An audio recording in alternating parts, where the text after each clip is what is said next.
എടേ, നമ്മുടെ പ്രകൃതിയെ പറ്റിയോ ചുറ്റുപാടിനെ പറ്റിയോ ഒരു രണ്ട് വാക്ക് പറയാൻ പറഞ്ഞാൽ നമ്മളെല്ലാവരും പല പല കാര്യങ്ങളായിരിക്കും പറയുന്നത്. അതൊക്കെ നമ്മുടെ ഇമോഷൻസും നമ്മുടെ ചിന്തകളും ഒക്കെ വരുത്തുന്ന മാറ്റങ്ങളാണ്, വ്യത്യസ്തതകളാണ്. എനിക്കുണ്ട് കുറച്ച് കാര്യങ്ങൾ പറയാനായിട്ട്. ആദ്യം കടലിനെ കുറിച്ച് തന്നെ പറയാം.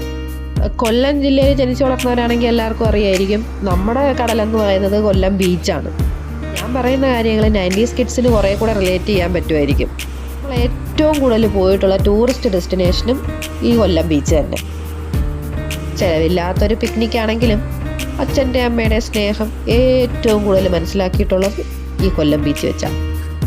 ബീച്ചിൽ ചെല്ലുമ്പോൾ കടൽ കാണുമെന്നും അതിലോട്ടെങ്ങാനും ചാടി ഇറങ്ങി ഓടിപ്പോകുമെന്നും ഉറപ്പുള്ളത് കൊണ്ട് അച്ഛൻ്റെയും അമ്മയുടെയും കൈ എപ്പോഴും നമ്മുടെ കയ്യിൽ മുറുകെ പിടിച്ചിട്ടുണ്ടായിരിക്കും.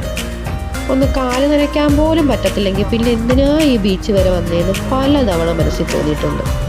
പിന്നെ നമ്മളെ മാത്രം ലക്ഷ്യം വെച്ച് പുറകെ വരുന്ന ഐസുമാവന്മാരെ നിരാശപ്പെടുത്തേണ്ടെന്ന് വിചാരിച്ച മറുപടി നേരത്തെ തന്നെ അറിയാമെങ്കിലും അച്ഛൻ്റെ അമ്മയുടെ മുഖത്തോട്ട് നോക്കുന്നത്.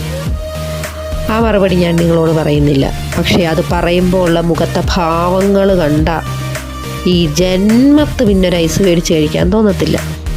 സ്കൂളിലെ ഓർമ്മകളൊക്കെ നിലനിൽക്കണമെങ്കിൽ വയനാട് വഴി ഒരു ട്രിപ്പ് നല്ലതാണെന്ന് എൻ്റെ ഒരു ഇത്. കാര്യം എന്ന് വെച്ച് കഴിഞ്ഞാൽ ആ വയനാട് വഴി പോകാത്തൊരു സ്കൂൾ ട്രിപ്പ് ഞാൻ കേട്ടിട്ടേയില്ല. കോളേജ് ട്രിപ്പാണെന്നുണ്ടെങ്കിൽ ഒരു വെള്ളച്ചാട്ടമോ ഒരു ആറ്റിലെ കുളിയോ നിർബന്ധമാണ്. അതൊക്കെ എന്താണെങ്കിലും നമ്മുടെ ഇമോഷൻസിനെ ബാലൻസ് ചെയ്യുന്നതിൽ നമ്മുടെ ചുറ്റുപാടിന്, നമ്മുടെ പ്രകൃതിക്ക് ഉള്ള പങ്ക് ചെറുതൊന്നും അല്ല കേട്ടോ.